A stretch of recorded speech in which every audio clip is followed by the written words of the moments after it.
Alors, Louis XIII, donc on a un nouveau personnage. Hop là.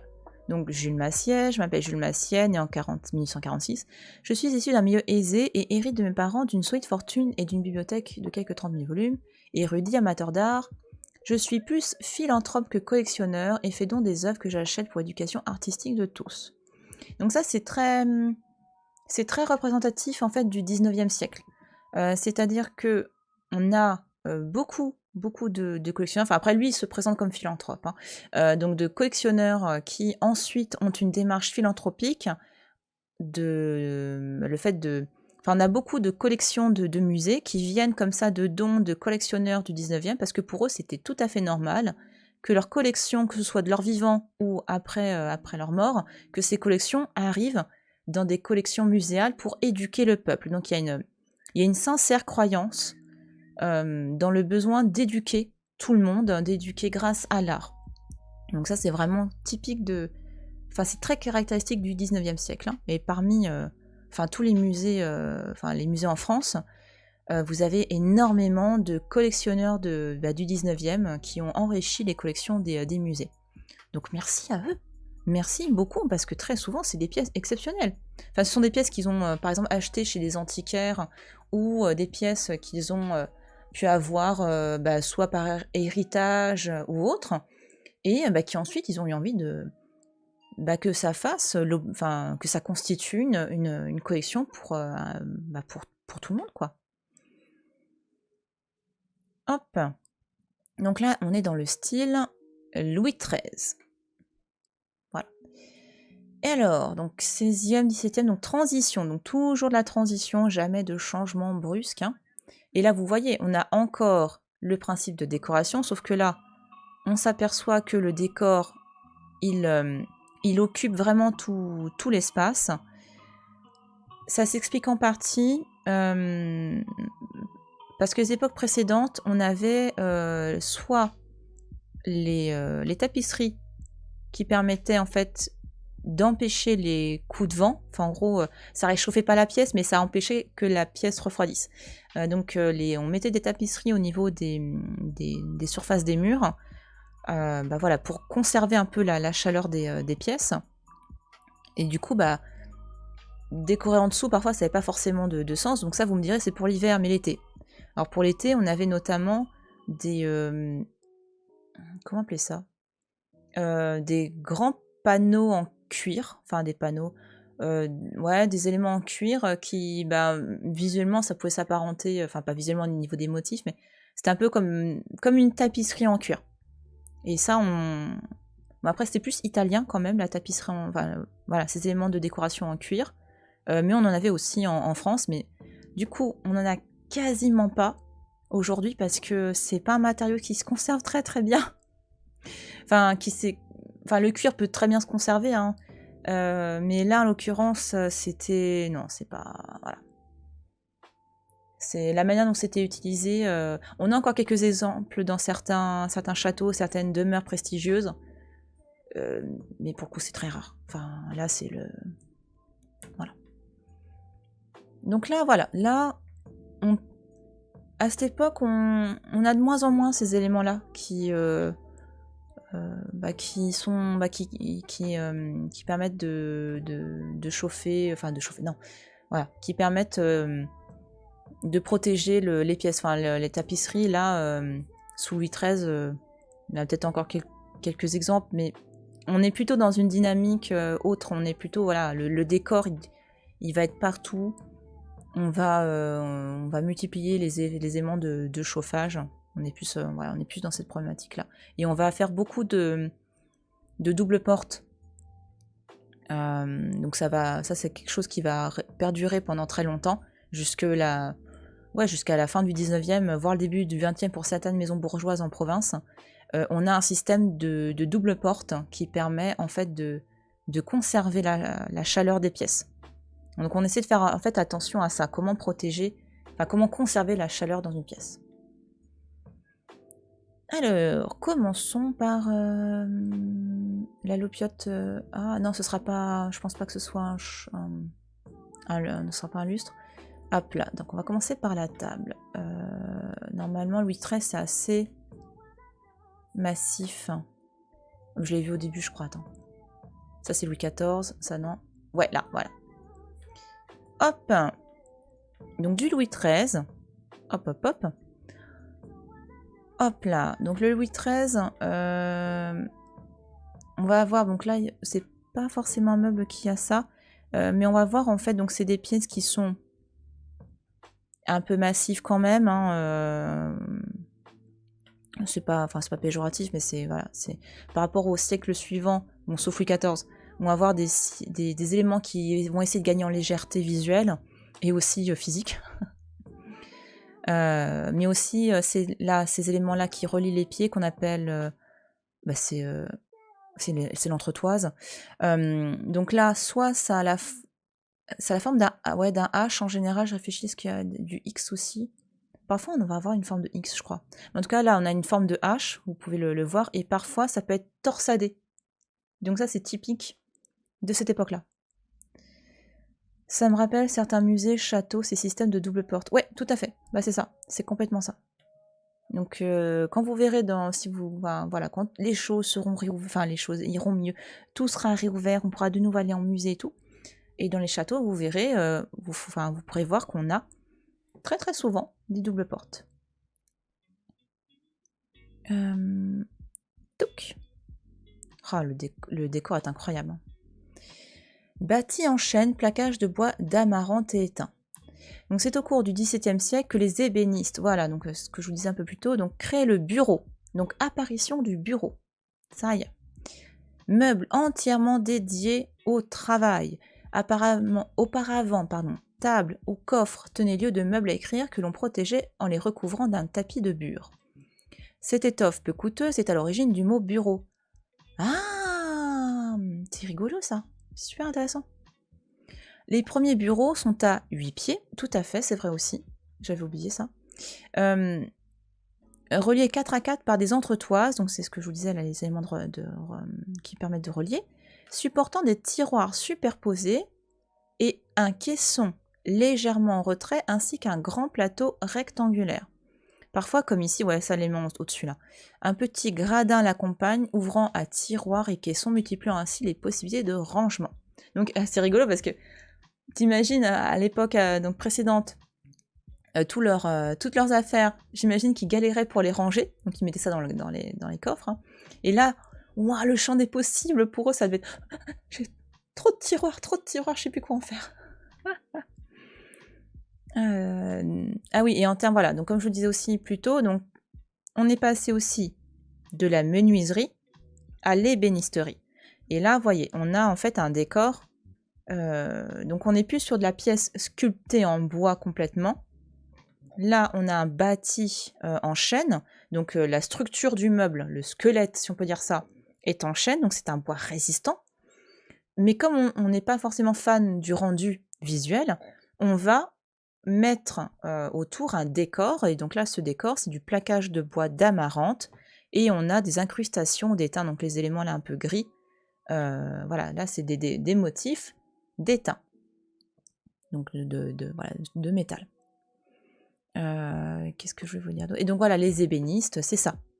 Et les ébénistes en France, en fait, ils sont d'origine allemande, enfin c'est des familles allemandes qui sont arrivées en France au cours du XVIIe, même peut-être un petit peu avant, peut-être fin 16e, 17e c'est sûr, et qui en fait ont, grâce à des mariages ou des formations d'apprentis ébénistes, ont transmis leur savoir-faire aux futurs ébénistes français. Donc c'est aussi pour ça qu'on est passé de la menuiserie à l'ébénisterie. Ah, je savais pas, révélation. De quoi ? Pour bureau. On apprend en s'amusant. Ah non mais ouais, voilà. Là, sur le coup, au début, j'étais très très critique. Mais là, ça va. Quand tu rentres dans le jeu, et puis les textes, je les trouve beaucoup plus accessibles qu'au début. L'origine du mot bureau, ouais, grave. C'est super, c'est une très très belle anecdote. C'est très détente. Mais oui, mais tout à fait. C'est la culture du jeudi matin. Donc ouais, là, c'est sympa. C'est vraiment... là, les textes, ils sont bien. Et puis, on est un petit peu moins... Bon, il y a encore des éléments de description qui sont peut-être pas forcément utiles. Mais en tout cas, on apprend des trucs. Voilà, il y a des anecdotes très très sympas. Enfin, des éléments qui sont utiles aussi là-dessus. Ouais, c'est cool. Donc, hop, l'horloge. Ouais, bon, bah, là, encore une fois, on voit la transition. Hein, c'est rigolo. Hein. Bah, ça, ce sera Louis XIV. Vous voyez, là, on a une transition. Là, c'est assez. Ah, à moins que ça soit une copie plus tardive. Bon, bref, on verra ça après. 19e, là. Hop, hop, hop. Voilà, donc on ajoute ça. Oh, elle est tout petite. Hop, on la voit un petit peu. Voilà. Oh, c'est une pendulette. Bonjour Queen Asenat, comment tu vas? Une pendulette. C'est trop mignon comme mot. J'adore. Ah là là, c'est trop mignon. Donc ça vient de Nancy. Donc apparu au 14e, pardon. Les premiers mécanismes d'horloge n'ont cessé de se perfectionner dans le temps et gagnèrent les riches intérieurs sous la Renaissance. Au XVIIe, la pendule reste un objet de prix. Ouais, ça reste un objet de luxe. Hein. Et ne connaît pas encore la grande diversité de formes qui se développera au XVIIIe siècle. Celle-ci offre un décor gravé formant un cadre autour du cadran. Ah oui, d'accord. Ah oui, ok. Fier de son ouvrage, l'horloger l'a signé de manière visible sur la face. Ah ouais. Ah, das signature, hein. Ah là là. Parce qu'elle attends, elle fait quoi? Elle fait 12 cm. Attends, je crois que j'ai ma règle à côté, là. Bon, c'est à peu près ça, mais... Ah, voilà. Tu te rends compte sur ça, là? Sur ça, il a mis une signature qui fait quand même... Pour moi, ça fait le tiers, hein, presque. Hein. Ouais, non, le quart, pardon. Le quart. Autant pour moi. Mais écoute, ça va bien. Ça va bien. En plus, on parle mobilier décoratif. Ce qui me passionne. Ce qui me rattache aussi à mes amours du doctorat. Donc voilà. Un peu à mon sujet de doctorat, mais ce n'est pas sur la céramique. Mais en tout cas, voilà, moi, ça me plaît. Un quart, un tiers, ouais. Ah, mais c'est incroyable.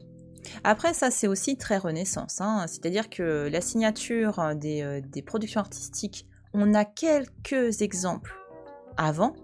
Donc, soit au Moyen-Âge, Antiquité, on a parfois les noms de certains artisans, créateurs.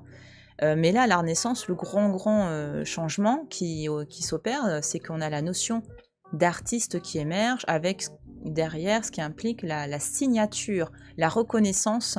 Je suis l'auteur de cette œuvre.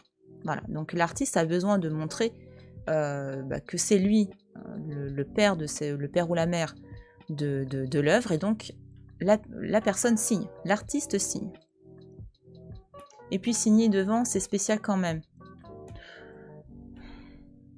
C'est pas... En fait, c'est surtout la taille, moi. Que parfois, on a des petites signatures, mais... Ou parfois, ça va être sur le... Bah non, ça va être... En fait, on va voir parfois là aussi la signature de celui qui fait le cadran, enfin le mécanisme. Et parfois, voilà, on peut avoir la signature de celui qui a fait le décor pas très très loin. Mais c'est vrai que c'est la taille, là. Je trouve que c'est impressionnant, là. En plus, là, ils disent, j'imagine, de Nancy. Enfin, c'est rigolo, quoi. C'est assez... c'est impressionnant. Vraiment, la boulet, là, ça la pète un peu. Hein. Enfin, c'est très joli, hein, comme pièce. Mais tu vois, waouh. Eh ben, paye ta discrétion. Mais oui. Oui, c'est vrai, c'est plus ça. Bah oui, voilà. Moi, c'est la taille par rapport... parce que bon, t'as des tableaux, t'as la signature de l'artiste. La signature n'est pas derrière, elle est devant. Mais ouais, là, c'est moi qui l'ai fait. Ça fait un peu ça, quand même. Hein. Alors, attendez, on en est où? Fier de son ouvrage, tu m'étonnes. Tu sens un peu le sous-entendu derrière. Ah ouais, il était fier de ton cœur parce que, pour qu'il nous mette là son nom en gros, comme ça. Ses petites dimensions et ses petits pieds autorisent à la déplacer selon les besoins. Bah oui, des petits pieds. C'est vrai qu'elle est mignonne.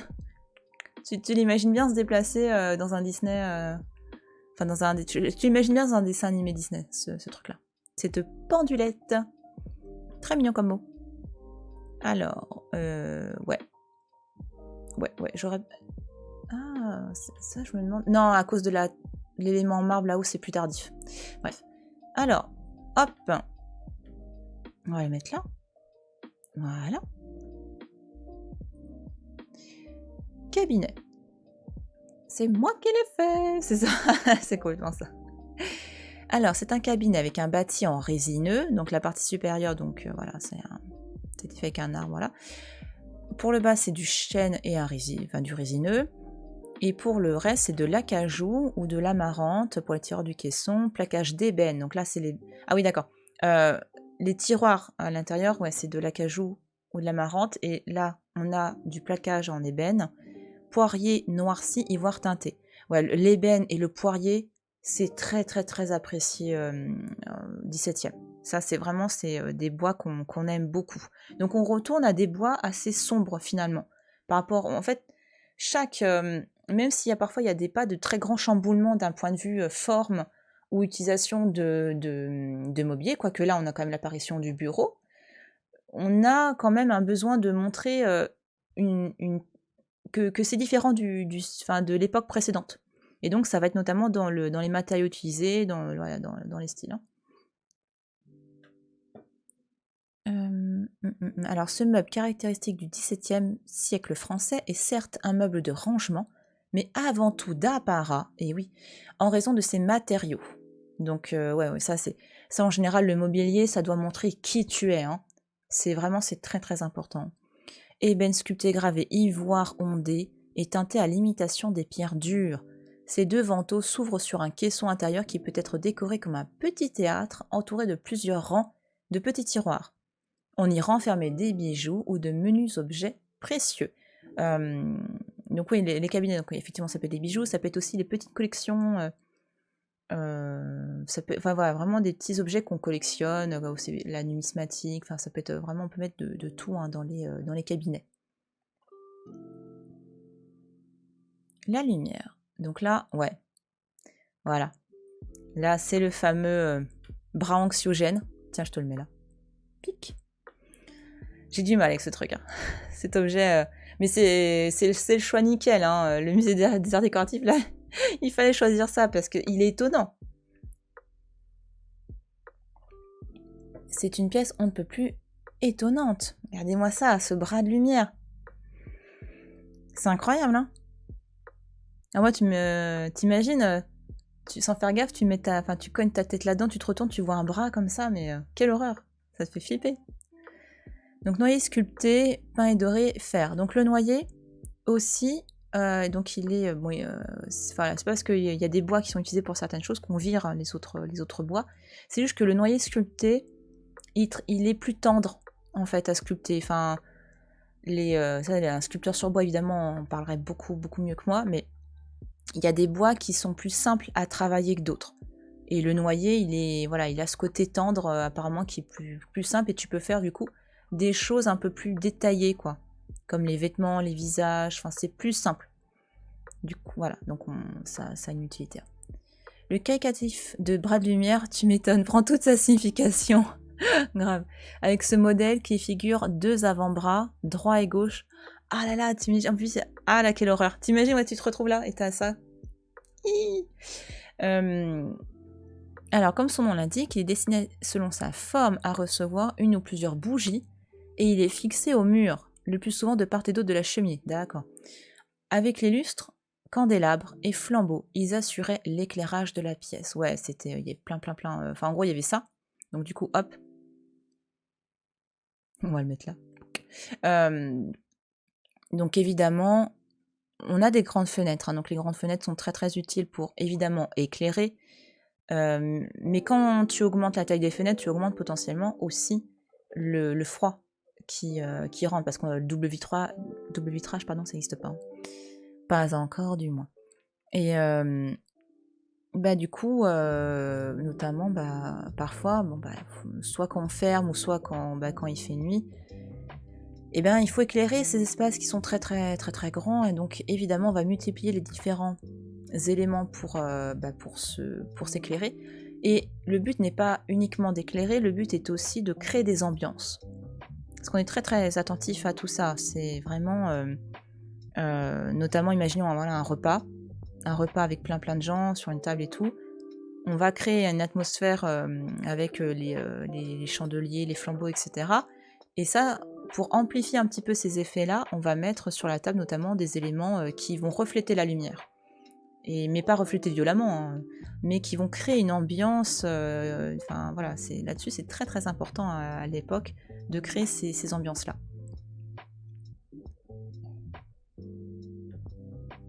Pardon, j'ai oublié quoi. La chaise. Enfin, le fauteuil, pardon, plutôt. Ouais, donc ça va être ça. Là, on n'a pas. C'est une époque où il n'y a pas vraiment d'accotoir, si je me trompe pas. Et surtout, l'entretoise. Enfin, on va retrouver le principe. Hop, comme là. Ah bah c'est les fameux petits. Alors, je sais pas s'ils sont torsadés, mais en tout cas, voilà, on retrouve le principe. Enfin, l'entretoise là, elle va être en H, mais je crois qu'on peut aussi l'avoir en X. Voilà, donc ces éléments-là, ça aussi, ça fait assez. C'est très très Louis XIII aussi. Donc c'est des chaises assez simples. Je crois qu'on parle de chaises justement parce qu'il n'y a pas d'accotoir. Alors, sinon c'est fauteuil ou autre. Donc le haut dossier, l'assise à peine évasée, voilà, c'est vrai que c'est un petit peu... voilà, c'est pas une très très grosse assise. Et les pieds tournés, réunis par une entretoise, demeurent les caractéristiques majeures du siège sous le règne de Louis XIII. Petit à petit, les bois auparavant dissimulés sous un textile deviennent plus apparents. Les pieds sont encore réunis par une entretoise et une traverse sur le devant pour renforcer la structure du siège. Tu m'étonnes parce que bon, c'est vrai que ça peut facilement se péter. Hein. Ils sont ici composés de balustres compris entre deux massifs cubiques dont les angles ont été aplanis. D'accord. D'accord. Donc là, c'est du noyer. C'est vrai que c'est plus simple, parce qu'en plus, c'est du noyer tourné, donc travailler plus simple. 2, 4, 5. C'est bon, on a fini la pièce Louis XIII. Hop. Ah, donc il était aussi dans la partie aussi Louis XIV. Donc, Louis XIV, donc sous le règne de... C'est quand même particulier, le Louis XIII. Ouais, franchement, c'est pas mon style préféré en mobilier. Je trouve que c'est un style peut-être mais par contre c'est un style vraiment pour le coup très intéressant en termes de transition, même s'il a un petit peu aussi un côté un peu massif qui nous correspond plus à nous aujourd'hui, mais en fait je trouve que le style Louis XIII il a vraiment aussi un petit comme une sorte de relan de Moyen-Âge en fait, dans le sens où on va avoir des pièces qui vont essayer de miser sur une forme de chaleur et d'efficacité, plus que des choses... Enfin, sauf le cabinet, bien sûr. Hein. Le cabinet et le bureau, qui sont des pièces très luxueuses. Mais les fauteuils, je trouve qu'ils sont un petit peu... mais ils sont l'air plus confortables que, que la sorte de... le siège en X, là, le faux d'Esteuil. Voilà. Donc ça, c'est bien, on apprend des mots, là, avec ce jeu. Un style clivant, tout à fait. On aime ou on n'aime pas, difficile d'être indifférent. Oui, c'est vrai. Ouais, c'est vrai. C'est vrai.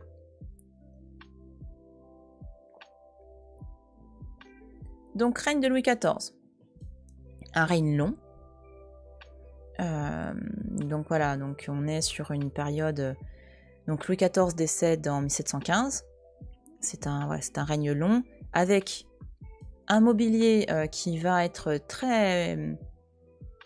très influencé évidemment par la personne du souverain, parce que le souverain aime bien un petit peu donner son style, son goût dans la production de mobilier, et puis après, comme le roi aime un truc, forcément la cour doit l'aimer aussi, ou l'aime aussi, hein, par goût. Mais en tout cas, le style dans le mobilier est clairement influencé à cette époque-là par le roi, le prince, enfin voilà. Donc du coup, c'est la figure masculine là du souverain qui influence les meubles. Et par la suite, on verra que ça va changer. Ça va plus être l'influence soit de la reine, soit de la maîtresse royale qui va avoir une influence sur le mobilier. C'est l'impression que ça me donne, je peux me tromper. Bon bah après, enfin voilà, il n'y a pas de... C'est comme tu dis, hein, c'est vrai qu'on aime, on n'aime pas, après on prend... il faudrait qu'on invite un spécialiste de cette époque-là, qui nous explique un peu, qui nous dise pourquoi il adore ça. Et donc bah, à l'époque de Louis XIV, donc tout transpire Louis XIV, hein, vraiment c'est son style, c'est son identité, son aura qui est omniprésente. Donc Louis XIV, c'est un goût pour les choses très décorées, très très présentes.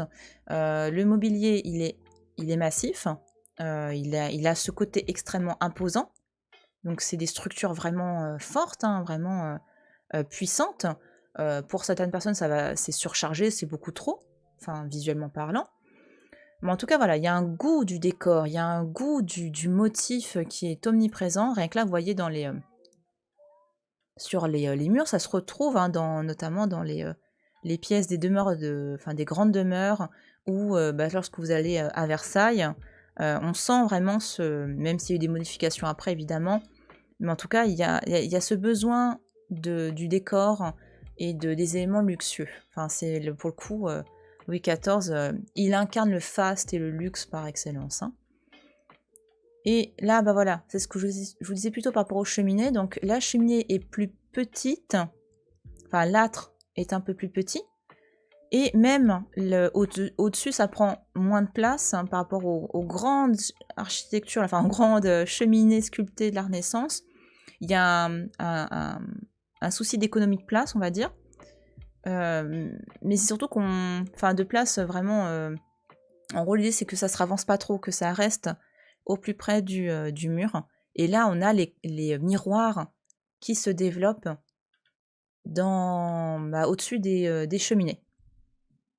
Donc vraiment, en plus, alors là, à Versailles notamment, il y a partout, vous avez le jeu de la lumière avec les miroirs. Enfin, il y a cette notion de reflet déjà qui agrandit la pièce. Et en plus cette notion de reflet de la lumière. Et Louis XIV, ça notamment avec la galerie des glaces, le but, certaines soirées de bal, l'idée c'était de mettre plein de flambeaux, plein de chandeliers qui étaient reflétés par les glaces, et l'idée était de faire quelque chose de complètement brillant, incroyable, de lumière, hein. Et d'ailleurs, c'est ce qui a donné, ce qui a donné aussi l'expression, vous avez peut-être entendu, hein, étant petit, éteins la lumière, c'est pas Versailles. C'est par rapport au fait qu'il y avait de la lumière. Enfin, déjà en termes de consommation de bougies, c'était assez impressionnant. Mais en plus, il y avait le souhait du souverain que ce soit un palais très éclairé, hein.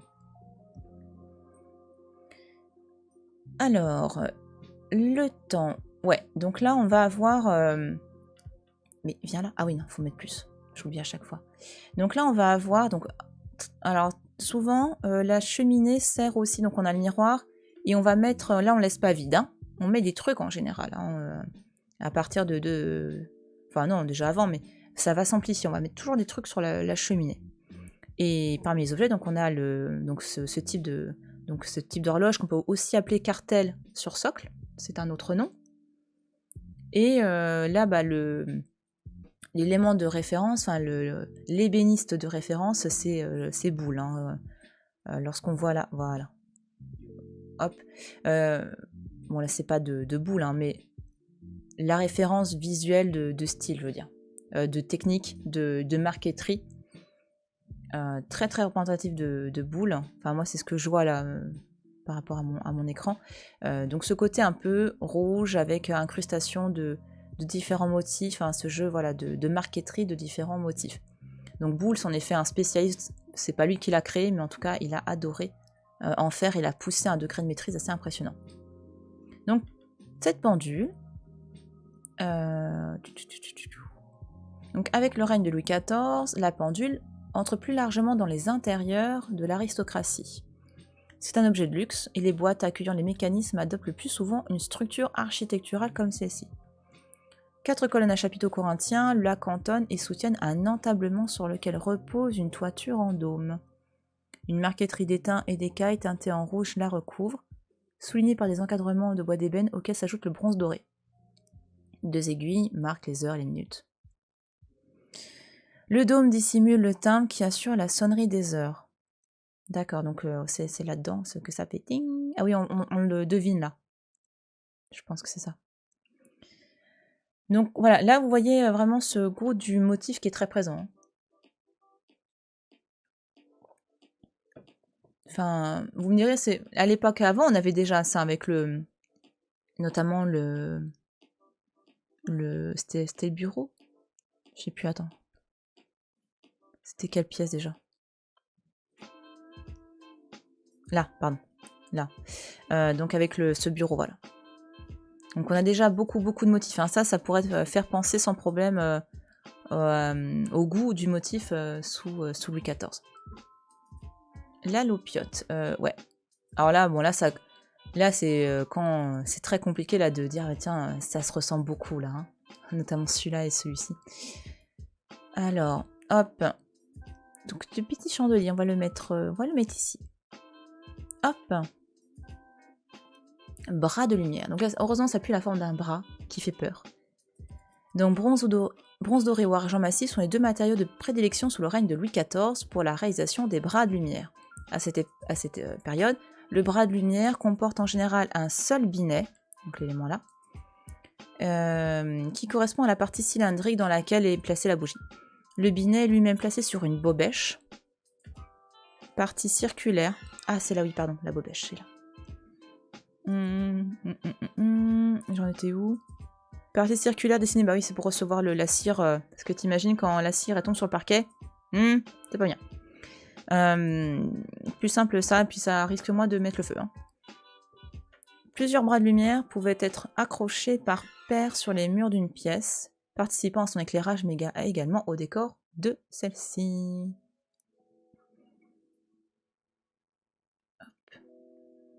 Ah, c'est moi qui s'est mis ça comme...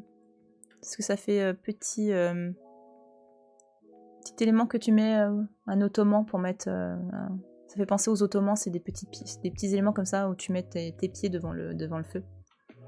Parce que comme le froid, il passe par là, petit courant d'air, ben, tu mets tes pieds au chaud à côté de la cheminée.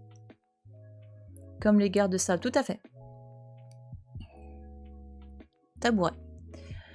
Alors, avec le fauteuil et la chaise, le tabouret fait partie des sièges les plus courants de l'ameublement. Ce modèle repose sur 4 pieds en forme de gaine, sculpté de cannelures, ici. Attends. Ouais. Et enrichi... Non, ouais, non, c'est le contraire. Enrichi en... Non, c'est ça le gaudron, il est là.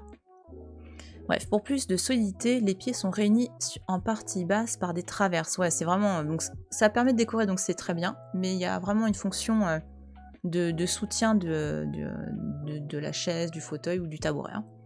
Entièrement doré, ce tabouret est destiné à meubler une pièce richement ornée. Donc, et pour reprendre aussi sur le principe de l'argent et tout...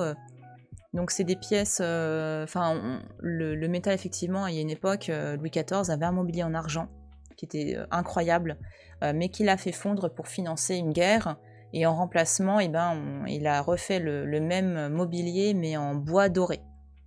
Donc bon, beaucoup moins prestigieux parce que les pièces en argent étaient en argent massif. Hein, c'était voilà, le summum du luxe. Hein. Voilà pour ça que quand je vous dis Louis XIV, c'est le faste, c'est le luxe. Il faut imaginer qu'à un moment donné, à Versailles, vous aviez un mobilier en argent massif. C'est quand même assez incroyable. Hop, ouais. Donc là, à ce moment-là, on commence à avoir les... on va mettre ça là.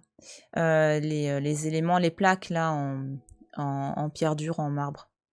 Donc vous voyez, là vraiment, c'est très décoré. Commode en tombeau. Putain, je ne connaissais pas ce terme. Donc, inventée sous le règne de Louis XIV, la commode est le résultat d'une évolution et d'un compromis entre le coffre et le cabinet. Oui, ça c'est vrai. Hop. Info très importante, effectivement. On a vu la période précédente, c'était le bureau qui est inventé. Là, c'est la commode qui est inventée. Comportant des tirants en façade, elle offre une plus grande facilité de rangement que le coffre. Les premières commodes reposent sur des pieds peu élevés, et présente généralement 3 rangs de tiroirs. D'accord. Le décor de celle-ci est réalisé au vernis, visant à imiter dans les fonds le motif du marbre Portor, donc il est là-haut, qui lui sert de dessus, et au pourtour la marqueterie dite boule, technique de plaquage particulièrement sophistiquée. Donc en fait, voilà, la technique boule, ça ressemble à ça aussi visuellement. Donc vraiment, ouais, boule, en termes de marqueterie, il a fait vraiment des pièces magnifiques. Attends, qu'est-ce qu'on n'a pas fait là? On a fait la loupiote. Ah, si, on a fait le temps. On a fait il y a la pendule. 2, 4, mais il nous manque la table. Ah, ça, c'est une... ça, c'est contre un mur, en fait. Hop. Voilà. Parce que vous voyez, hein, si on mettait ça... Enfin, là, en général, ce genre de truc, c'est contre un mur. C'est une console. Pas une console de jeux vidéo. Attention, une console, le meuble.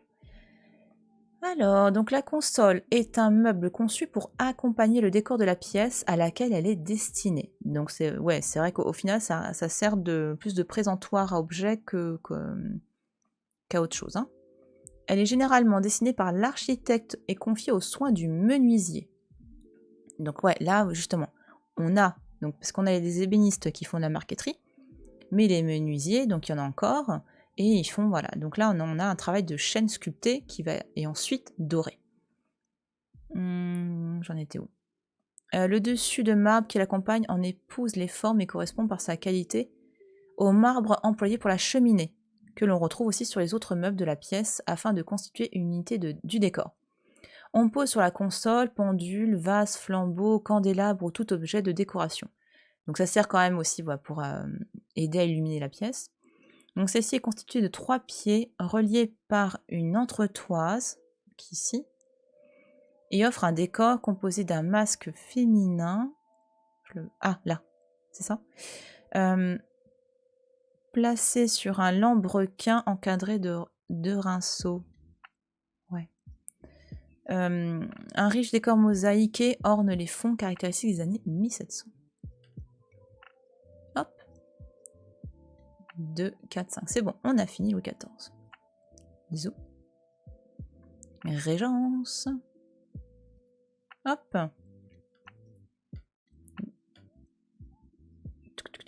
Voilà, donc Régence, c'est la période, donc en fait, après le décès de... non, ça, attends. Si, non, on l'a pas fait. Hop. Voilà. Après, voilà. Et ça. Voilà. Et on sent petit à petit une transition. On a encore du meuble un peu massif, mais on sent qu'il a envie un petit peu de s'alléger. Ça va être caractéristique de ces époques-là. Ouais. On commence à... Ah, je l'aurais mis... D'accord. Bon, ils ont fait long, c'est cool. Donc voilà, on commence à avoir un souci de légèreté.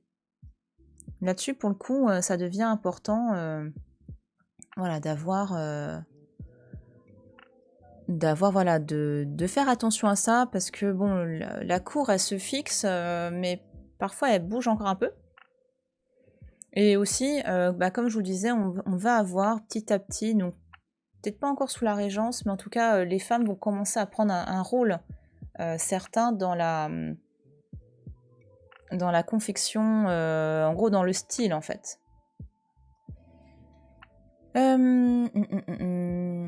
Alors qu'est-ce qu'ils nous disent? Je regarde rapido. Alors, bras de lumière, lumière dans l'intérieur est une préoccupation constante sous la Régence, tout le temps en fait, hein, la question de la lumière, c'est très très important, donc on multiplie les éléments. Et des éléments pouvant la faire réfléchir, donc que ce soit les pendeloques de cristal, oui, sur les lustres, ça sert aussi à ça. La glace murale, donc au-dessus de la cheminée. On appelle ça un trumeau de glace. Voilà, donc le trumeau de glace qui occupe la hauteur. Et le mur opposé, c'est vrai. Ah oui, c'est vrai. C'est pas tout le temps le cas. Mais en tout cas, très souvent, on a le mur opposé qui va aussi refléter, enfin qui va aussi avoir un miroir, et comme ça va refléter encore plus. Hein. Bon, après, voilà, il y a une description, voilà, du motif. Ok. Donc c'est ce que je vous expliquais un peu plus tôt. Donc il y a un côté, voilà, féerique, donc c'est une ambiance toute particulière. Tout ça se reflète dans la... Ah, c'était du boule. Enfin, c'est attribué à André-Charles Boulle. Donc Boulle n'a pas fait que de la marqueterie, hein. Il a fait... Enfin, il avait plusieurs cordes à son arc, hein. Et du coup, voilà.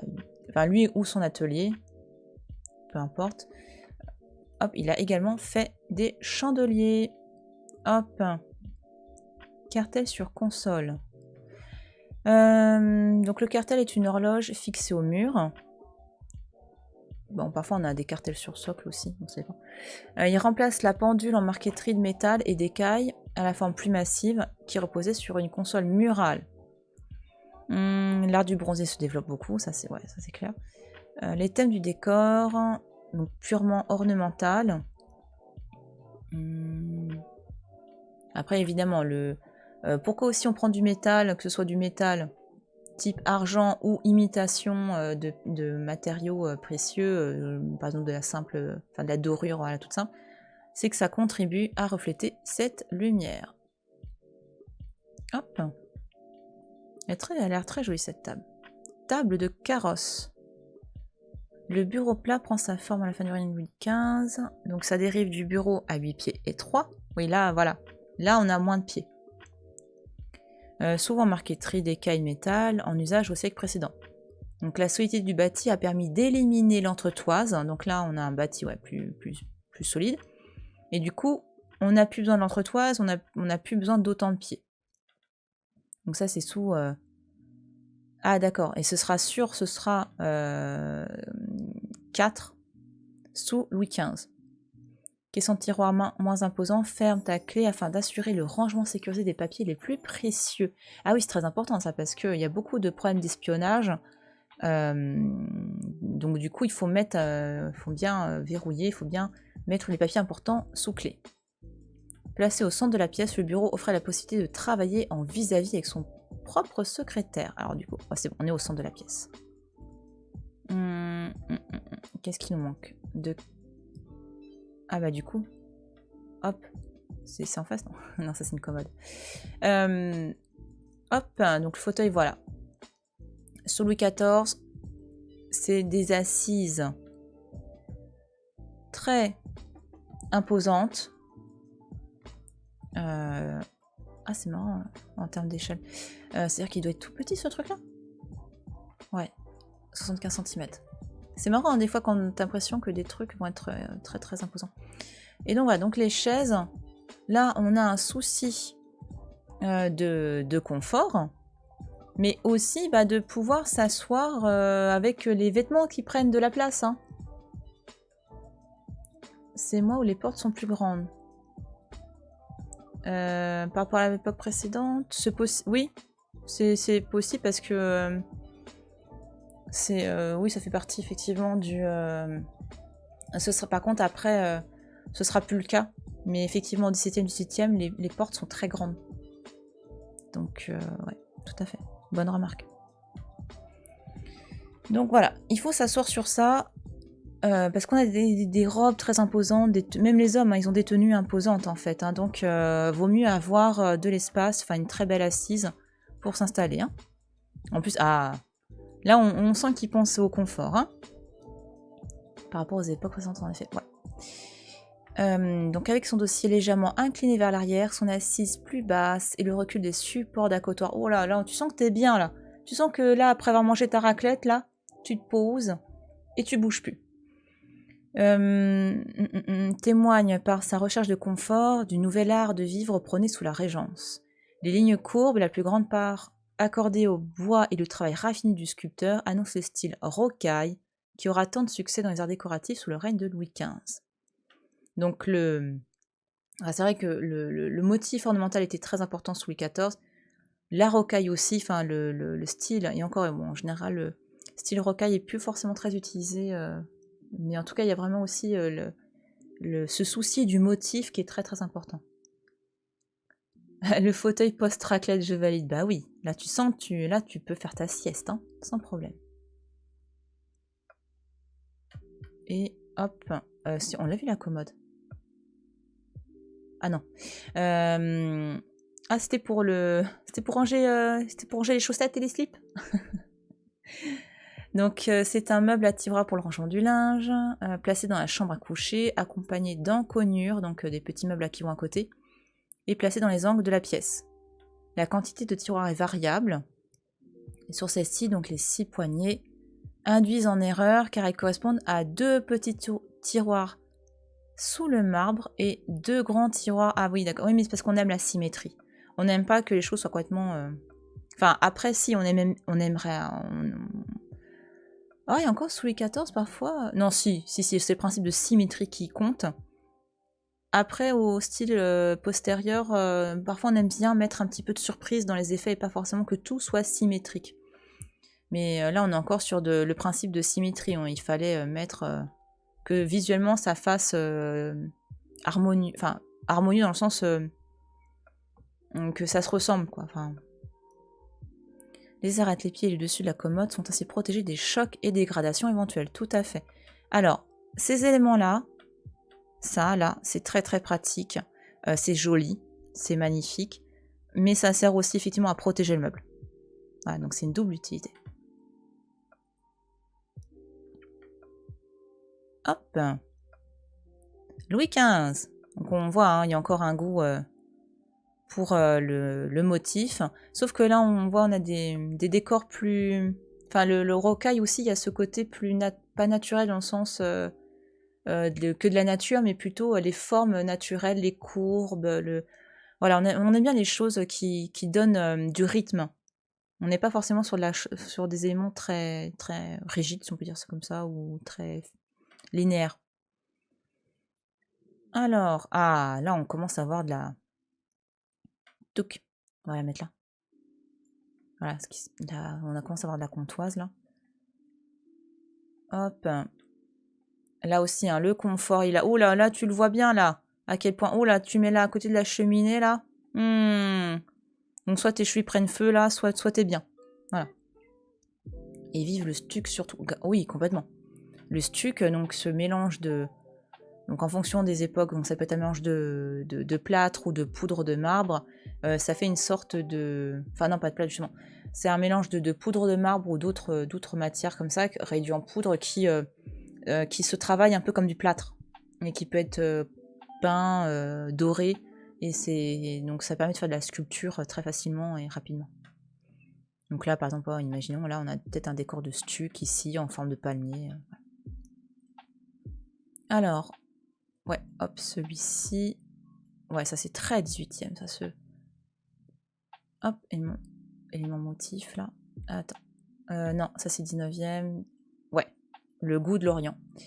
Hop. On va le mettre... Tiens, on va empêcher les gens de rentrer. Tiens, hop, ouais, non, vous rentrez pas, les gars. Et la table... Oui, c'est plus bondissant, ouais. Donc c'est celle-ci. Hop. Voilà. Très joli. Comme le sac qui ressort, tu veux dire. Oui, tout à fait.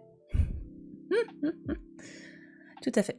Hier, j'ai fait une partie de Monster et mon sac à dos a pris feu. Voilà. Il y a eu une réaction en chaîne incroyable.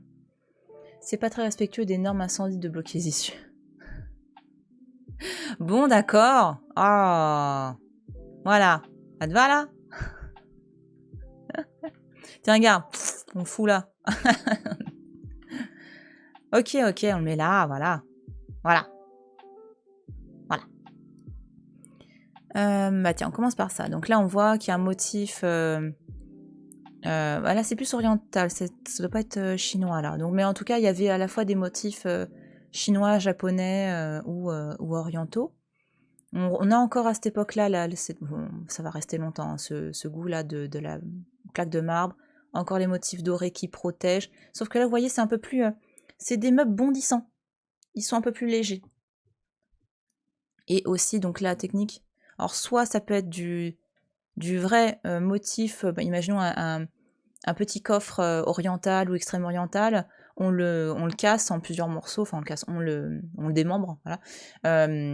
Et on utilise les panneaux pour faire d'autres meubles. Soit on peut recréer complètement les motifs avec ce qu'on appelle à l'époque, qui était très très célèbre, c'était le vernis Martin, qui est en fait une sorte de peinture à l'huile, enfin un vernis qui permettait voilà, de remplacer un peu le principe de la laque japonaise ou chinoise qu'on admirait. Hein. Alors, les années 1740, marquées par l'explosion d'un goût nouveau, la chinoiserie, donc voilà, ça s'explique effectivement par l'importation d'objets d'Extrême-Orient, donc on en fait venir beaucoup, collectionnés par les amateurs. Dans ce contexte, que se développe le vernis Martin, technique qui vise à imiter les laques orientales pour recouvrir les meubles, en fait, concrètement, les carrosses aussi. Donc décor de cavalier, donc grande maîtrise du vernisseur. Guidé par les idées du marchand Mercier qui a suscité cette création, l'ébéniste a procédé au montage du panneau, découpé avec habileté pour créer les 2 tiroirs, et intégrer subtilement les poignées de bronze dorées au décor. Donc le marchand Mercier, c'est un petit peu le... C'est un mélange entre le super décorateur et un peu le personal shopper luxe des élites de l'époque. Donc c'est quelqu'un qui a une très grande culture en général, qui va... imaginons le prince lui dit bah tiens je voudrais bien redécorer ma chambre, voilà. Et le marchand Mercier, et encore le prince, en général il a le garde-meuble pour ça, mais voilà, un membre de l'aristocratie, il a envie de remeubler, il va demander à un marchand Mercier de s'en occuper, et lui après il va voir tous les autres, tous les prestataires, les ébénistes, les fondeurs, les sculpteurs, pour faire soit créer, soit acheter des pièces plus anciennes, enfin voilà, c'est lui qui va s'occuper un peu de tout ça. Un métier très très lié au secteur du luxe, en fait. Hop, tiens, l'horloge, là. J'adore la comparaison marchand Mercier, personal shopper. C'est trop ça. Bah oui, c'est un peu ça quand même, hein. C'est l'idée, c'est un peu... Voilà. Horloge de parquet. Parquet parce que posé au sol. À mi-chemin entre instruments scientifiques et meubles, ouais, on adorait les horloges pour ça. Les horloges témoignent du goût pour les sciences et les techniques. Donc pour faciliter l'heure, le cadran est placé en hauteur. Grande taille de la caisse et due à la présence des poids du balancier dont la longueur est indispensable à la précision du mécanisme. Ouais, tout à fait. Décor de frisage, donc en fait c'est de la marqueterie qui te permet de créer des motifs, ça peut être des motifs géométriques, en fait des motifs un peu trompe-l'œil pour un petit peu amuser l'œil. En général c'est coordonné, oui on aime bien qu'il y ait des choses des meubles qui se ressemblent pour faire harmonieux. Ok. Voilà, ça me rappelle, moi quand j'étais petite, chez mes parents, il y avait... on avait une comptoise. J'aimais bien, je trouvais ça rigolo. Ah oui, t'en as pas vu. Donc hop. Donc un candélabre.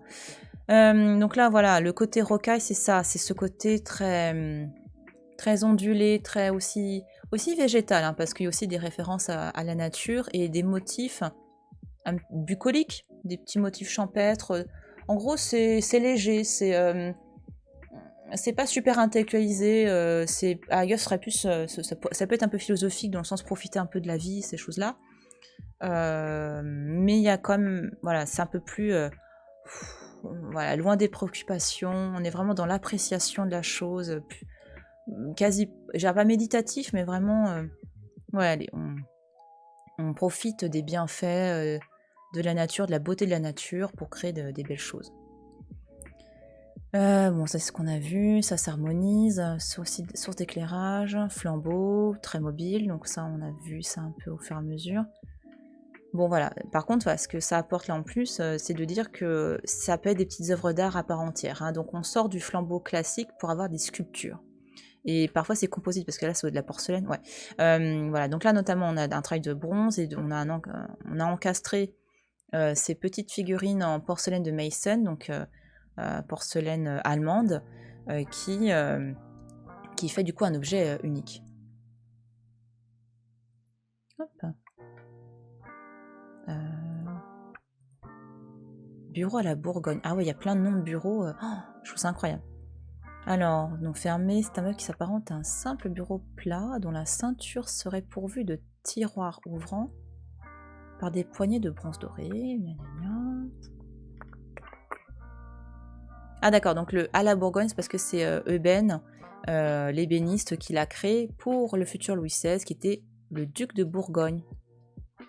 Ah, ouais, il avait un problème de tuberculose osseuse, donc il avait besoin d'un mobilier adapté. D'accord. En tout cas, voilà. Là, hop, du bois bondissant.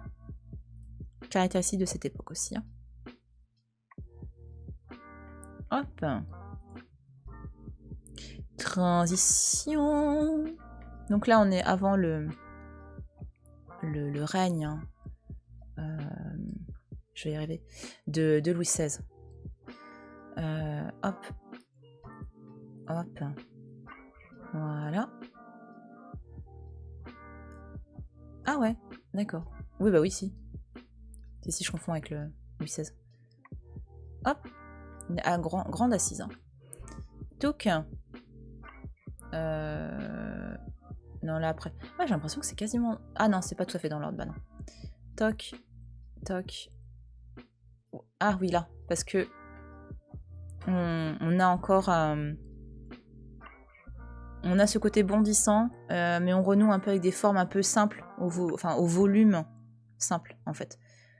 Et aussi un goût de... Ah là on voit bien le frisage là, donc ces éléments géométriques là qui sont sur la pièce.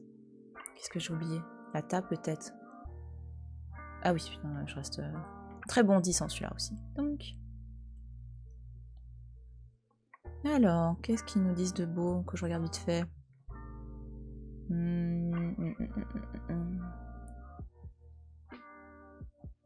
Ouais, voilà ce que je vous disais un peu plus tôt. Donc on a un peu de rythme là avec les pieds galbés. Mais on retourne à des volumes simples en fait. Et là on a ce frisage, hein, ce jeu d'illustration de marqueterie un peu en trompe-l'œil qui crée un peu comme de la 3D, enfin une envie de recréer des formes en 3 dimensions. Et du coup on met un peu de côté le style, là pour le coup le style rocaille. Hein, voilà. C'est un atelier homestaging en fait. Mais oui, tout à fait. Alors attends, utilisation du bronze doré pratiquement réduit. Ouais. Hop. Parce que là je regarde par rapport à tout ce qu'on a vu, donc on va pas faire répéter. Voilà. Et aussi parce que leur tourne chaise à la reine, donc là c'est par rapport aux tenues évidemment, donc il fait que ce soit très confortable. Mais par contre voilà, on a, comme on l'a vu avec le meuble aussi, il y a un rejet un peu des motifs type rocaille, enfin on va sur vraiment des volumes plus simples, des motifs un peu plus simples. J'ai pas oublié la lumière. Si, j'ai oublié la lumière là. Ouais. Hop. Bon, même si c'est... Ah là aussi, hein, c'est un peu plus simple, je trouve. Ouais, voilà, vous voyez, par rapport... On a encore un petit peu l'effet rocaille là. Mais c'est plus simple, hein, voilà. Hop, et là, pareil, donc ça c'est un petit... un petit meuble pour écrire en fait. Voilà, pour écrire debout. Donc c'est très... Ouais, j'avoue, c'est très gracieux, c'est très joli. Donc on pouvait là c'est une petite plaquette pour écrire, on peut ranger des choses en général dans les tiroirs, poser en dessous, ça peut être des livres ou autre, voilà. Et en plus, il y avait des roulettes, trop bien, tu pouvais te promener avec. Hop, donc transition, et ensuite arrive Louis XVI, donc le règne de Louis XVI, donc là on va voir du mobilier très influencé par là c'est même plus le style Marie-Antoinette au final. Hein. Louis XVI a pas eu envie d'avoir une très grande influence dans les arts et dans le mobilier. Donc ça va être plus Marie-Antoinette qui va être la patronne des arts finalement. Alors ouais, hop, donc l'horloge. Attends, je viens de le faire. Non. Hop. Ça, je pensais. C'est plutôt là. Ça c'est un flambeau. Hop. Ouais. Touc. On reconnaît au pied le style Louis XVI notamment. Et ouais. Hop. Voilà. Hop.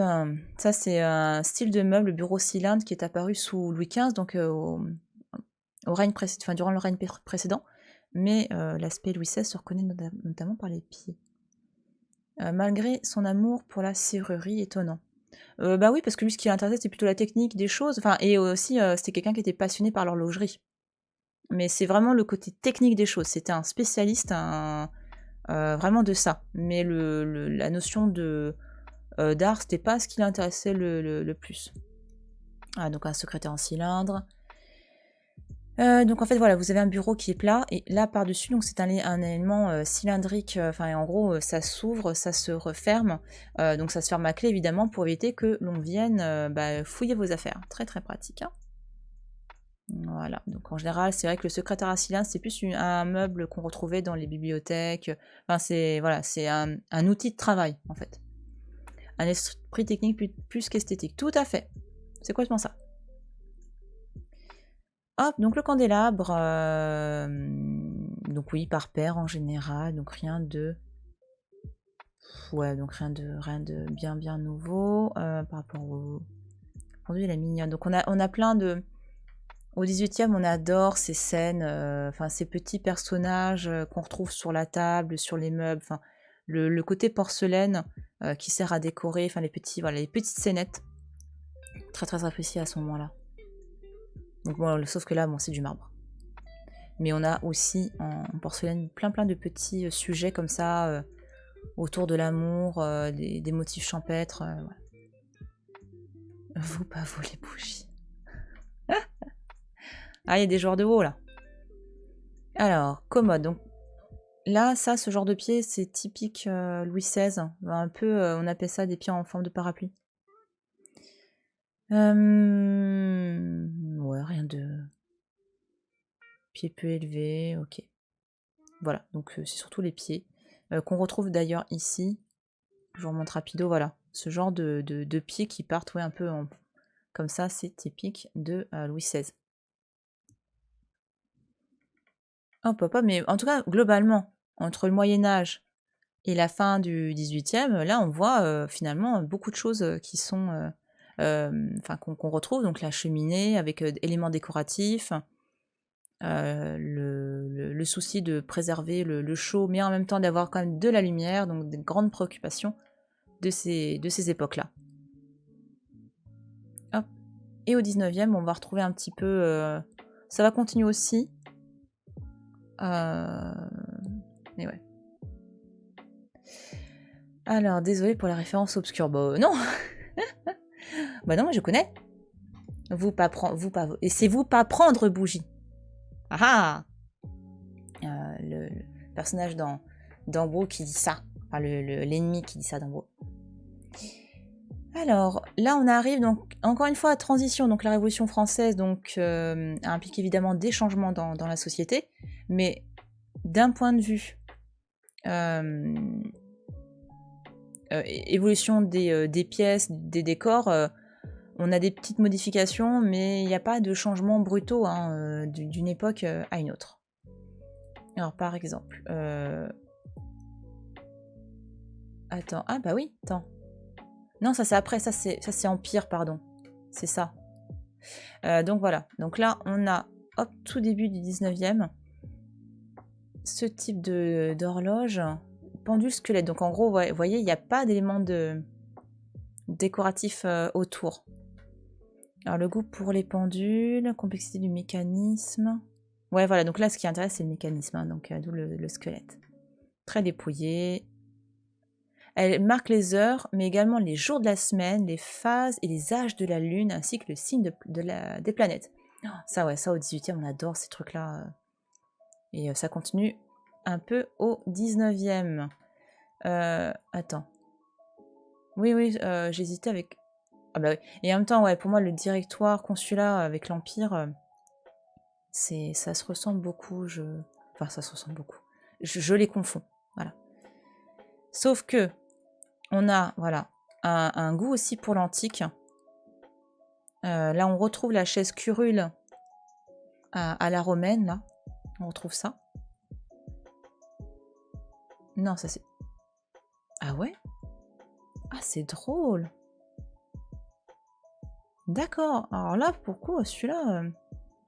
Ah, mais on va le mettre là. Après, alors celui-là, j'ai un peu du... Enfin, ça fait extrêmement transition, du coup. Donc, oui, c'est une forme de logique. Et la table, c'est... Ah, pareil. Alors ça, les forts marrons, comme ça, on en a aussi beaucoup à l'époque empire, mais plus... C'est des formes plus imposantes durant le Premier Empire. Alors, guéridon. Donc voilà, il y a un retour en force du style antique, après la Révolution aux intérieurs. Donc par contre, voilà, après la Révolution française, il y a quand même une forme de... comment dire, de sobriété, il n'y a pas d'autre mot, parce que vraiment, l'idée, c'est d'être discret quelque part. On n'a pas intérêt à afficher vraiment avec force son origine sociale. Faut faire attention, voilà.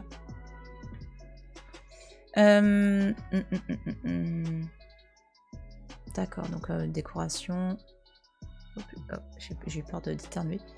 Ah, non, c'est bon. Donc, ouais, et guéridon aussi, qui est un meuble qui se développe au 19e, justement.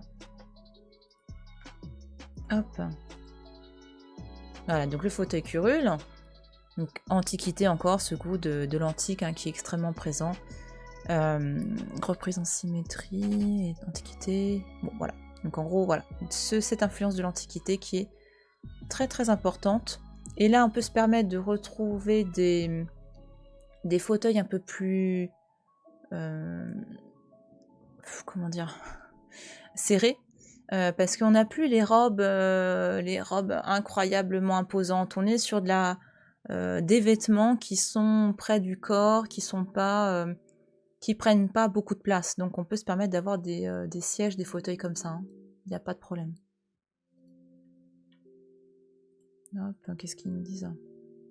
Ah, c'est rigolo en fait, c'est comme s'ils soufflaient dans les trompettes. C'est ça, non? Ah, ils maintiennent... Attends. Les jeunes femmes drapées à l'antique qui soutiennent de leurs mains deux tiges maintenues par leur bouche, formant un enroulement qui s'épanouit pour accueillir le binet. C'est bizarre. Étonnant. Mais encore une fois, l'Antiquité est là. Un très grand retour de l'Antiquité à cette époque-là. Ah oui, et puis du coup, ce gros meuble-là. Voilà, donc ligne architecturale. Donc le goût de l'architecture, donc il va être très très important dans les meubles empire, donc la période suivante. Mais moi, visuellement, il y a aussi ce côté, ça fait très Louis XVI. Donc très très transition au final. Des trop petites étagères, ok. Bon, ok. Ah, d'accord. En fait, la commode n'est pas affectée par le style directoire et consulat. Donc c'est pour ça, ouais, ça m'a étonné en termes de style. Moi, je voulais à la fois du Louis XVI et peut-être avec le côté aussi imposant, un bout un petit peu d'empire aussi. Hop. Et au Premier Empire, au Premier Empire. Donc 1800-1815, donc début 19e siècle. Donc on va avoir, voilà, en général, on aime certains motifs naturalistes liés à certains animaux et qui aussi sont des motifs qui peuvent être appréciés par l'empereur. Par exemple, le motif d'abeille, c'est un motif super super apprécié. Le cygne, ouais, en fait, c'est à la fois une référence aussi à l'Antiquité. Enfin, voilà, on aime certains animaux considérés comme étant nobles à ce moment-là. Alors l'Empire, par contre... Ah, ok. Ouais. Hop. Ah, ça, c'est un... Alors là, comme ça fait très...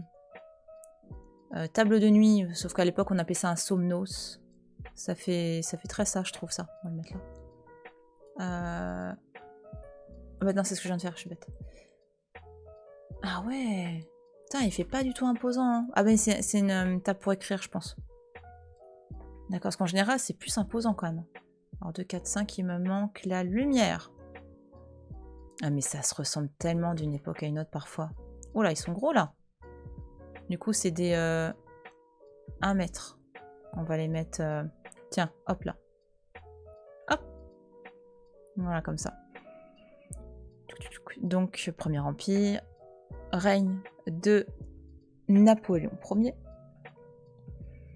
Alors donc ça, je vous disais, pour moi, c'est une table de nuit. Somno. Ah, je pensais qu'on disait somnos. Bon.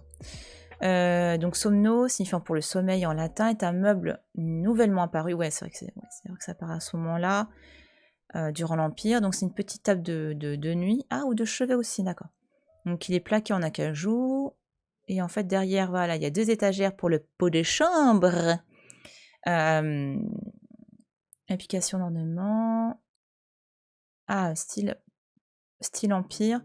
Donc c'est une torche, symbole de la nuit, avec la couronne de laurier qui est aussi un des motifs phares de Napoléon Ier. Ah, et puis en plus, il roule lui aussi sur des roulettes. Hop. Pendule au cygne. Le cygne, l'un des attributs d'Apollon, ah ouais, est un motif récurrent de cette période. Donc il y a aussi ces références à l'Antiquité. Hein. C'est l'heure du repas, bonne journée à tous. Bonne journée à Coin Coin, bon appétit. Les accotoirs des fauteuils prennent la forme de cols de cygne. Support de guéridon. Et oui, ouais, le cygne, ça fait partie des signes incontournables, enfin des symboles de la beauté, ouais, c'est vrai. Table à écrire, voilà. Alors, sobriété de Céline, ça c'est vrai que le style Empire c'est pas forcément de la sobriété structurelle, mais c'est les lignes, ouais, ça c'est vrai, c'est très... parce que parfois t'as des meubles Premier Empire, c'est du gros meuble, quoi. Mais à l'intérieur, on sent que, enfin, visuellement, t'as des lignes qui ont une sorte de sobriété, tout à fait. Les ornements puisent dans le vocabulaire végétal, ok. Molitor fut l'un des rares ébénistes dont l'activité a prospéré avant comme après la Révolution.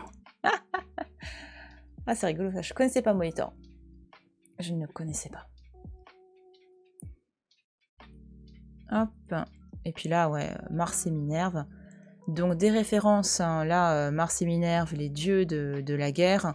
Mars, l'aspect brutal, enfin l'aspect force virile de la guerre, et Minerve ou Athéna, oui pardon, Mars, Arès, Minerve, Athéna, donc version grecque latine, Athéna qui elle est plutôt la dimension stratégique de la guerre, donc qui en fait c'est 2 dieux complémentaires. Ok, ok. Alors qu'est-ce qui est typique de l'Empire? Donc contraste entre les figures noires et les éléments dorés. D'accord, là, tout à fait, ok. Hop. Qu'est-ce qu'ils nous disent pour le siège, là? On va regarder vite fait. Donc, fauteuil. Ah, il est un motif égyptisant, donc référence à la campagne d'Égypte. En gros, le mobilier doit célébrer la personne qui règne en général. Hein. Donc là, Premier Empire, il y a eu un goût incroyable, notamment pour les motifs, enfin ce qu'on a parlé d'égyptomania. Il y a un goût incroyable sous l'Empire aussi pour l'Égypte, parce que lorsqu'il était encore général, pas encore empereur, on a eu la campagne d'Égypte qui a été un moment important. On a étudié ces pays-là et du coup au retour, il y a eu un goût incroyable pour cette culture. Hop. Voilà. Restauration. Donc on est entre la période... alors c'est entre l'exil de Napoléon, puis même la période après, de toute manière, jusqu'au règne de... comment il s'appelle? Est-ce que c'est d'abord Charles X ou Louis XVIII? Louis-Philippe, pardon. Attends. Non, je dis des conneries, voilà. Louis-Philippe, c'est après. Ça doit être Louis XVIII.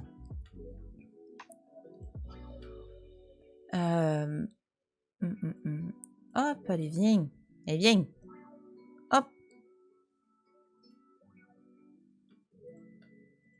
Donc ça se ressemble encore beaucoup, les choses.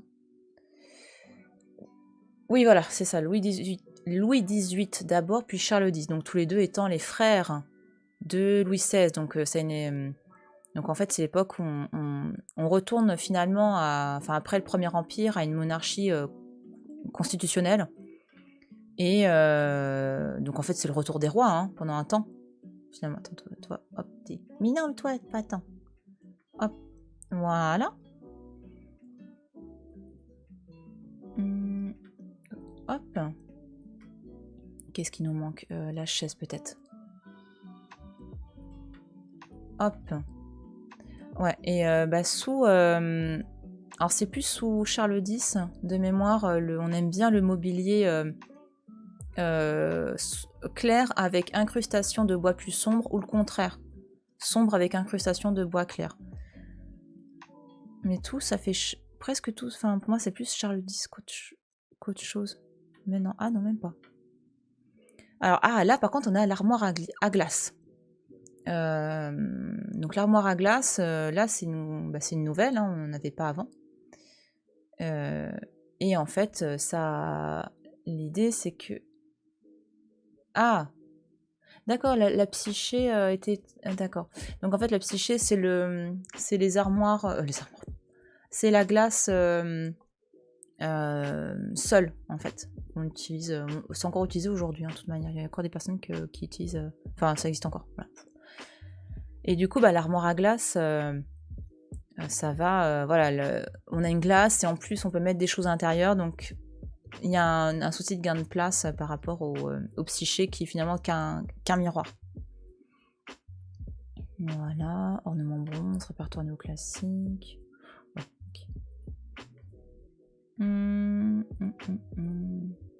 Petite pendule. Pendule de forme portique. Donc architecture, ouais, ça c'est, je veux dire, c'est assez influencé par l'Empire, ça. Ouais. Hop. Donc en fait, je skim parce qu'il y a des choses où on n'est plus dans le... Enfin, ça apporte pas forcément grand-chose au truc. Alors, bâti, chêne et peuplier. Alors, une fine marqueterie d'amarante en vogue sous Charles X. Ouais, donc ça, pour moi, ça, effectivement, quand t'as un jeu comme ça de décor... c'est soit clair sur sombre ou sombre sur clair, c'est plus Charles X. Voilà. Ah, et puis on a de nouveau des piétements. Oh là là.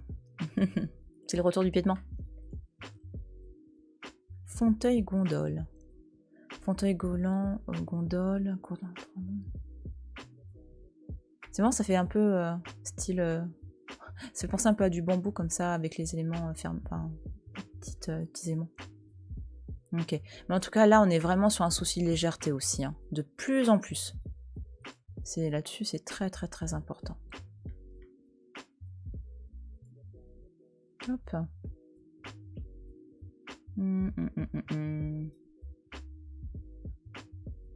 Ok.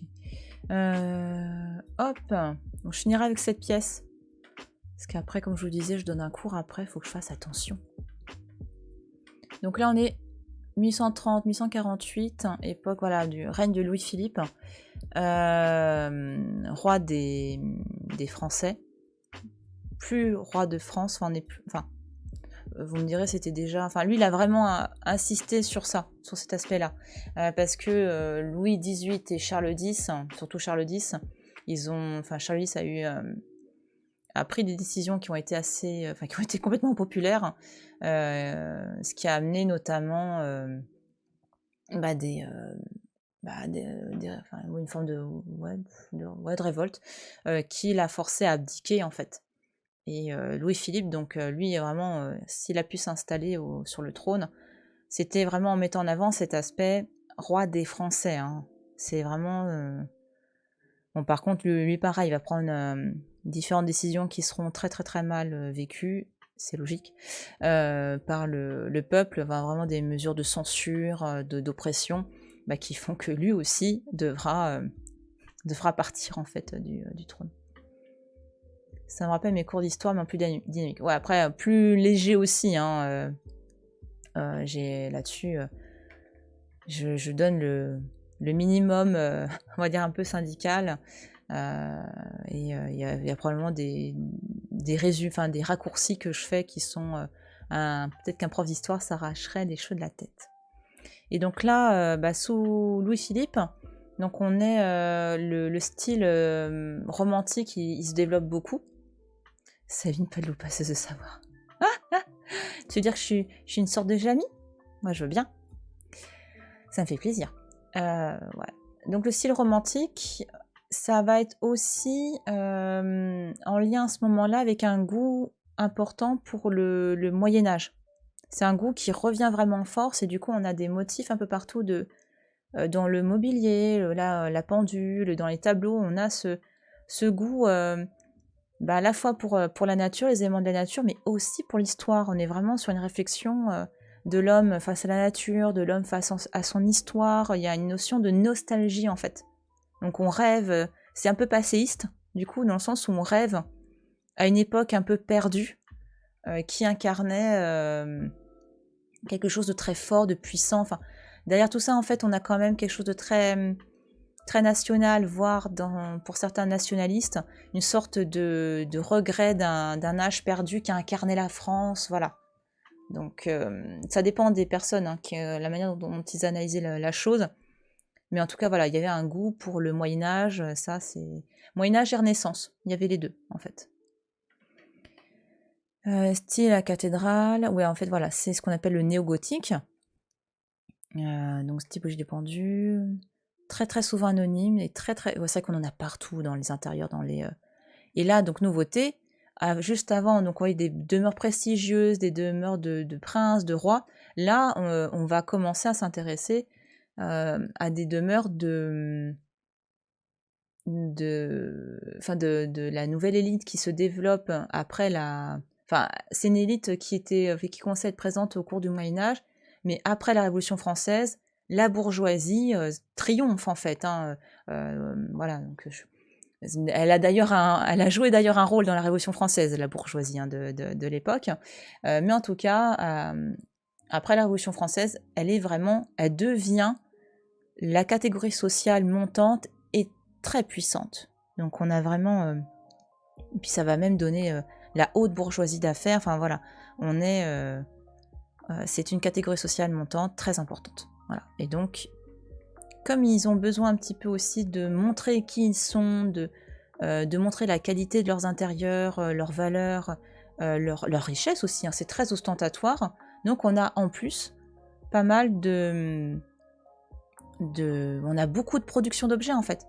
Ce qui était vraiment réservé à autrefois une certaine élite comme les princes, les rois, les aristocrates, etc. Là, on a quelque chose de plus ouvert au niveau du peuple et de toutes les personnes qui ont les moyens en fait de s'acheter par exemple une pendule là. Donc on va avoir de plus en plus de commandes, de plus en plus d'objets.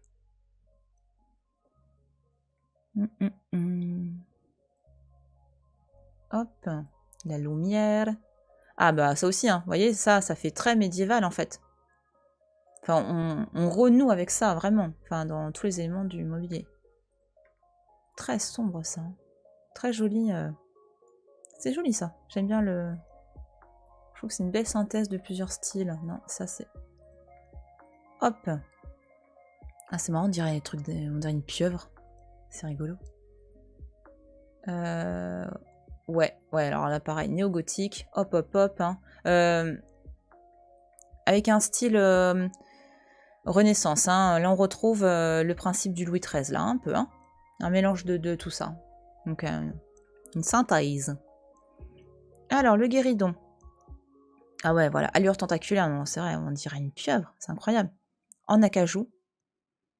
Donc l'acajou, parce qu'en fait, à un moment donné, sous l'Empire, l'acajou, donc il venait via les ports anglais. Donc c'était les bateaux transitaient par les ports anglais avant de les amener en France. Sauf qu'à un moment donné, il y a eu un schmilblick, hein, si on peut dire ça. Je simplifie énormément. Il y a eu, en gros, l'arrêt complet des transactions commerciales entre la France et l'Angleterre. Et du coup, l'acajou faisait partie des importations anglaises et qui étaient du coup du jour au lendemain interdites. Donc évidemment, lorsque quelque chose est interdit, nous on n'a qu'une envie, c'est d'en profiter. Donc il y a quand même des meubles en acajou à cette époque. Hein. Mais après, lorsqu'on rouvre ces frontières avec l'Angleterre, donc on a de nouveau le goût de l'acajou qui est très très très important à ce moment-là. Donc comme quoi ça peut être lié à la politique. Hein. Enfin, l'art est quasiment tout le temps lié à la politique. Hein. Alors, style Wi-Fi, donc structure massive, des courbes, des pieds en volute et en console. D'accord, donc massif. Voilà, le style Wi-Fi est très, très massif. Et en même temps, moi, ce que je me souvenais du style Wi-Fi, c'est qu'il y avait des roulettes limites partout, en fait. C'est toujours plus ou moins poétique. Mais oui, tout à fait. C'est là-dessus, c'est très, très lié au contexte politique, social, économique. Hein. Alors, donc là, on parle de l'ébéniste. Recherche de fonctionnalités, iconographie inspirée de la Renaissance, ainsi que de l'usage de bois sombres. Voilà, donc sous le Wi-Fi, on adore les bois sombres, notamment tout ce qui est poirier noirci. Voilà. Ok. Donc ça, ouais. C'est assez sympa le rendu, je trouve. Hein. Et le fauteuil, donc ça, ouais, moi, ça fait très... voilà, style Henri II, donc Henri II, fils de François Ier, le roi de la Renaissance. Donc voilà, mélange Louis XIII, orientaux et néo-renaissance. Donc ouais, on sent, hein, là c'est un joyeux mélange très, très sympa au final. Bon, très imposant aussi. Hein, Et il y a des roulettes, voilà. Il y a des roulettes partout. Chez Louis-Philippe, il aime bien les roulettes. Et en même temps, c'est des meubles lourds. Hein. Donc ils sont gentils, hein, pas se péter le dos. Hein. Ah, ça on l'a vu. Et la oula l'opiote. Style dit troubadour. Donc troubadour, c'est un terme un peu négatif en général pour parler du goût pour le Moyen-Âge. Donc voilà, enfin, ça peut être négatif, faut donc faire un peu attention à ça. Alors, donc ça prend l'apparence d'une lampe à huile à l'antique. Motif trilome, machin. Le cul de lampe se termine par un culot en forme de pomme de pin stylisé. En tout cas, là, troubadour, en fait, c'est vraiment pour mettre en avant cet aspect, enfin, cette influence du Moyen-Âge. Hein. Donc là, c'est l'époque où on adore lire Notre-Dame de Paris. Hein. C'est vraiment... voilà, roulette sur 20. C'est ça. Louis-Philippe, c'est roulette sur 20. C'est clair. C'est clair, c'est clair. Ok. Bah écoutez, ouais, je vais pas pouvoir faire le jeu jusqu'à la fin. Et puis tout de même, peut-être qu'à force, c'est peut-être un peu redondant aussi pour vous à force. Et voilà, comme je vous disais, tout de même, je donne un cours dans une demi-heure. Il faut que je mange un petit truc. Donc c'est un jeu vraiment, vraiment intéressant. Donc j'étais très très critique, enfin critique. Oui, si, on peut considérer que j'étais très critique au début. Enfin, il y avait 2-3 choses qui m'ont énervé. Voilà, il y a 2-3 choses que je trouve un petit peu bon. Voilà quoi. Les 2-3 choses, je trouve qu'ils ont loupé un truc. Pas tant que ça, bah écoute, tant mieux. Mais voilà, il y avait 2-3 trucs, je peux pas laisser passer ça. J'enseigne depuis 8-9 ans, un truc comme ça. Donc bon, il y a des choses qui me... Voilà, je trouve que... pour moi, la pédagogie est extrêmement importante. Mais par contre, visuellement, c'est super. Enfin, l'expérience, pour moi, je la trouve vraiment... T'as été critique 2 minutes sur 3 heures de jeu. Bon bah ça va, ça va. Mais t'imagines, il y a des gens du musée... T'imagines l'équipe scientifique qui était là pendant les 2 minutes où j'ai critiqué. Bon bah écoutez, en tout cas, on en reparlera si vous voulez. L'équipe scientifique, avec grand, grand plaisir.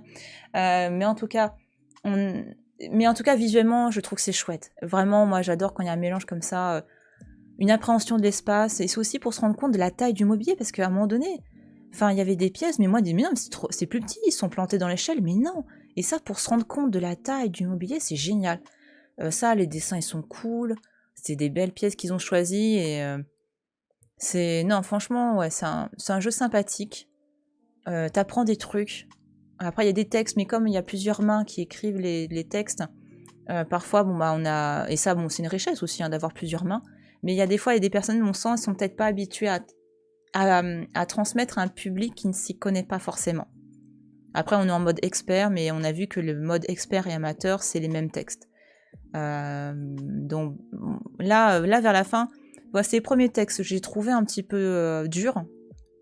Mais là, au fur et à mesure, il y avait des textes vraiment super intéressants. Donc certains peut-être un peu trop descriptifs. Parce que bon, bah parfois, en fait, d'écrire pour décrire, je vois pas trop l'intérêt à titre personnel. Enfin, je sais que je suis pas quelqu'un qui aime la description de manière générale. En gros, moi, Seigneur des Anneaux, le premier volume, j'ai abandonné, ça me saoulait. Oh, qu'est-ce qu'elle dit, mon Dieu. Mais en tout cas, voilà, il y a... Sinon, il y a des choses qu'on apprend, c'est assez chouette. C'est une expérience vraiment, pour le coup intéressante, et je pense que je le finirai soit en live, soit toute seule, je sais pas, je verrai. Ta carrière est foutue.